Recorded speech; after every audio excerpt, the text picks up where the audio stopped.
Ako si Andrew. Nagtatrabaho bilang site engineer sa isang malaking project sa desyerto ng Rahastan. Tinatayuan namin ng luxury resort ang dating abandonadong palasyo ng Maharlika. Walang malapit na bahay, puro buhangin, puro katahimikan. Noong unang linggo, may nahukay ang isa sa mga excavator namin. Isang bungo, kasama ng lumang bagel na ginto. Biniro pa namin. Siguro na walang turista lang. Pero makalipas ng ilang araw, nagsimula ang kababalaghan. Una, tumirik ang mga equipment kahit puno ang baterya at mayroon namang gas. Tapos, nagsimula nang magkasakit ang mga trabahador. Parang may lagnat silang hindi maipaliwanag. Lagi nilang sinasabi, may nakatayo sa buhangin habang natutulog kami. Wala siyang muka, nakatingin lang. Isang gabi, nag-overtime ako. Ako lang mag-isa sa barracks. Habang nag-aayos ng plano, may narinig akong kumakalaskos sa labas. Akala ko hayop lang. Pagtayo ko, may nakita akong nilalang sa gitna ng desyerto. Malayo-layo, nakasuot ng lumang kasuotan na may itim na belo. Hindi gumagalaw. Nagkibit balikat lang ako. Pero sa sumunod na araw, nawala ang isang laborer. Ang sabi ng saksi, sumunod siya sa tawag. Parang tinawag ng boses mula sa buhangin. Nilamon siya ng lupa. Mula noon, may naririnig na kaming mga iyak sa ilalim ng lupa kapag gabi. Parang libo-libong tinig na humihingi ng tulong. Nagdesisyon kaming ihinto ang proyekto pansamantala. Pero huli na. Tuwing gabi, may kumakalabit sa barracks. Walang katao-tao. At minsan, pagising namin sa umaga, may mga bakal na pako na nakatusok sa buhangin, nakabuo ng hugis mata. Ako, nag-resign na. Pero tuwing may buhangin sa paligid ko ngayon, kahit nasa Pilipinas na ako, naaalala ko pa rin yung karanasan kong yun.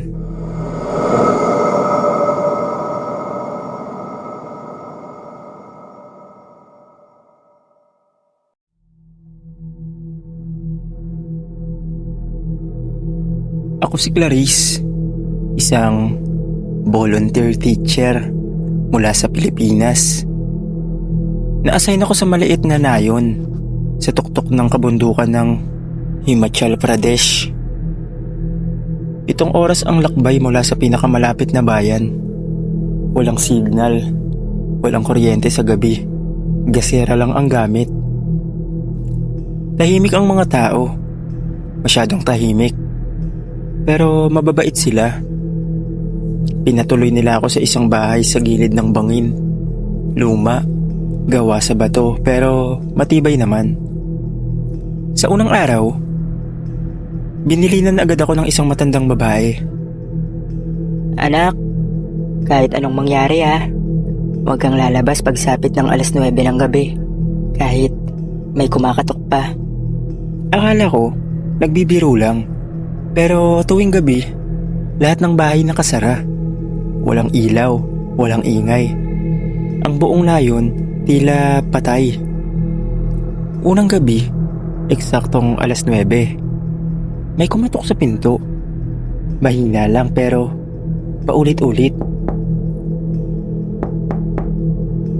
Clarice, Clarice, buksan mo. Malamig lang boses, para bang maraming taong sabay-sabay na bumubulong. Hindi ako gumalaw. Kinabukasan, tinanong ko ang estudyante kong si Riva. Sabi niya, sumpa po yun. Bawat gabi, sinusubukan nilang pumasok kahit hindi na sila makatulog. Hindi na sila makalabas sa gabi kaya gusto nilang makihiram ng katawan.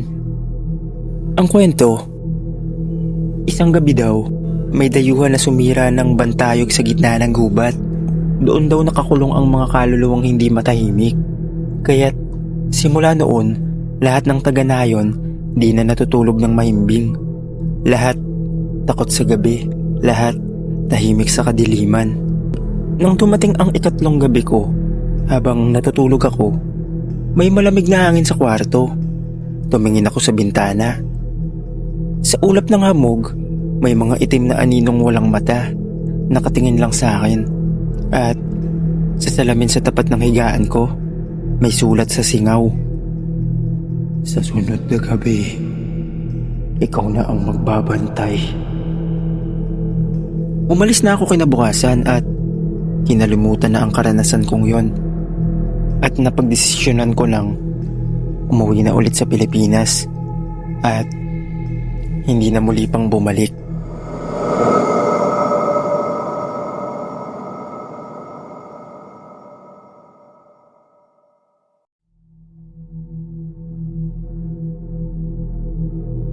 Itago niyo na lang po ako sa pangalang Arlene, isang Pilipina nurse sa isang hospital sa New Delhi.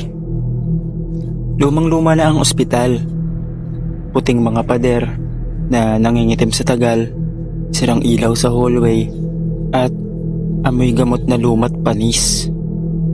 Sabi ng mga katrabaho ko, may isang silid na hindi dapat pinapasok. Room 404. Bakit wala raw pasyenteng nananatili roon ng buhay? Unang linggo ko pa lang, inassign na agad ako sa night shift. Konti lang ang pasyente. Tahimik. Pero tuwing pasado alas 12, laging may tumatawag sa intercom. Nurse? Laging mahina, paos, laging galing sa room 404. Kinilabutan ako. Wala naman pasyente doon. Tinignan ko ang logbook. Sarado ang silid mula pa noong 2011. May sunog daw na nangyari roon.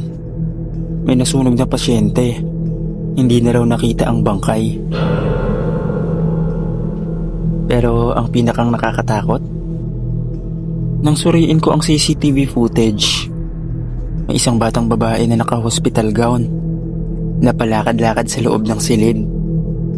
Nakaharap siya sa dingding. Isang gabi, dinala ko ang susi.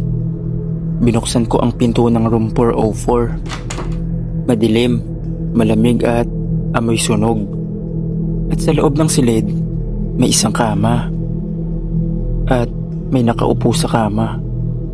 Hindi ko makita ang mukha niya, pero nagsalita siya. Sinara nila ang silid ko. Kaya ngayon, sa'yo na to. Biglang nagsara ang pinto. Nawalan ako ng malay. Pagmulat ko, umaga na. Bukas ang pinto pero walang pasyente. Sabi ng head nurse, mabutit nakalabas ka. Yung huling pumasok sa 404, di na nakita. Sa'yo lang bumukas ulit ang pinto.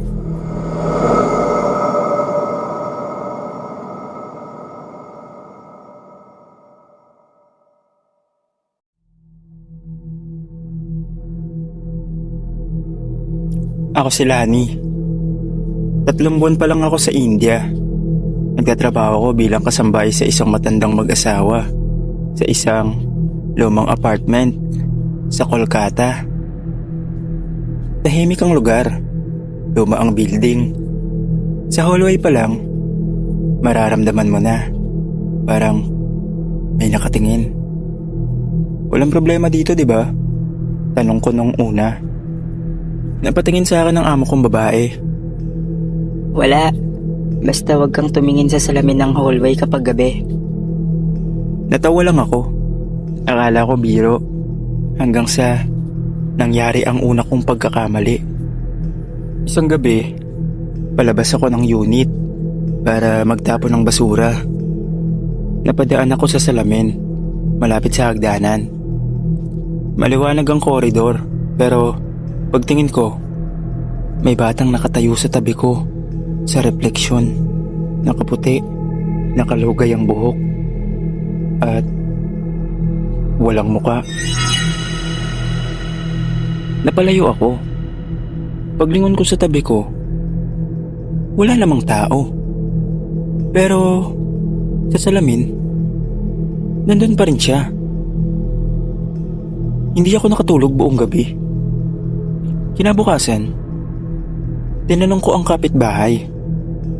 Natahimik siya sandali, bago nagsalita ng mahinahon. May bata raw na nahulog dyan mula sa 3 palapag. Maraming taon na ang nakakalipas. Walang nakakaalam kung sino siya. Kaya nagpapakita siya sa salamin. At kapag tumagal ka sa refleksyon niya, hindi ka na niya titigilan kahit umalis ka na dito. Dahil may insidente ng ganyan ang nangyari at nasiraan ng bait ang huling nakaranas nun. Matapos yun, takot na akong dumaan sa hallway. Pero isang gabi, may tumawag sa cellphone ko. Ang numero ko rin. Akala ko glitch lang. Pagsagot ko, walang boses. Tanging tunog ng humahalinghing na bata. At sa kabilang linya, mahina pero malinaw. Tumingin ka ulit sa salamin, Ate Lani. Kinabukasan, nung hindi ko na matiis ang lahat ng pangyayaring yun, napagdesisyonan ng amo ko na magtakip na kami ng tela sa salamin sa hallway. Hanggang dito na lang po. Salamat sa pagbabasa ng kwento.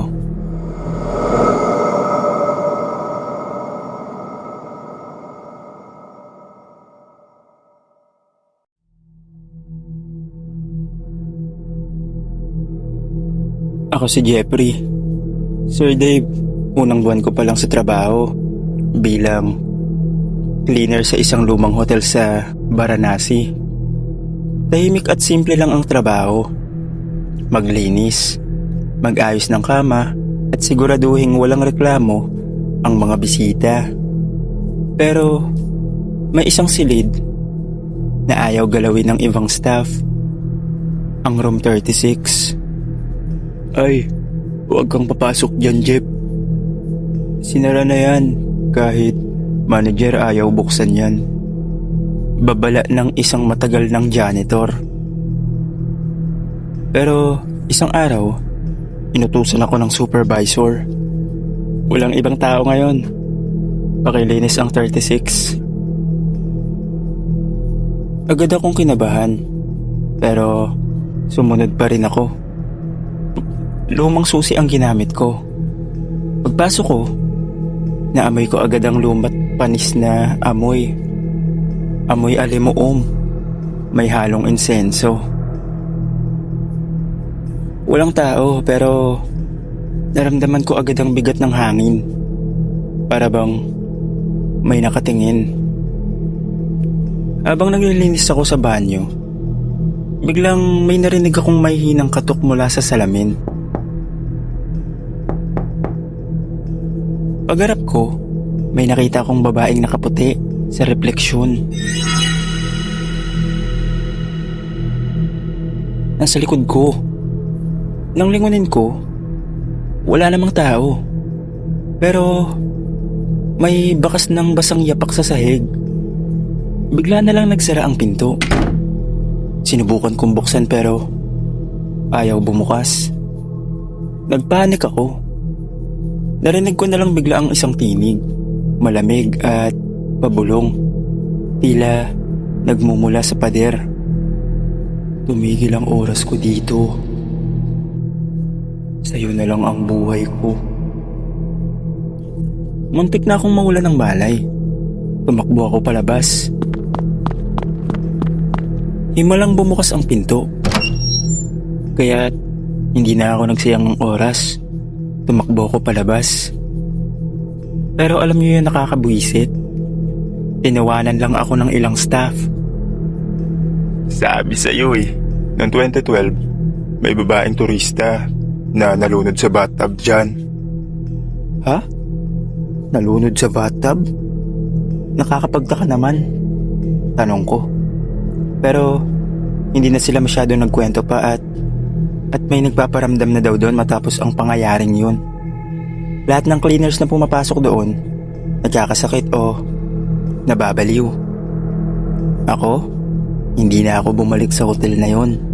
Pero ang nakakatakot, kahit nasa bagong trabaho na ako ngayon sa Mumbai, tuwing gabi, may katok pa rin akong naririnig sa salamin.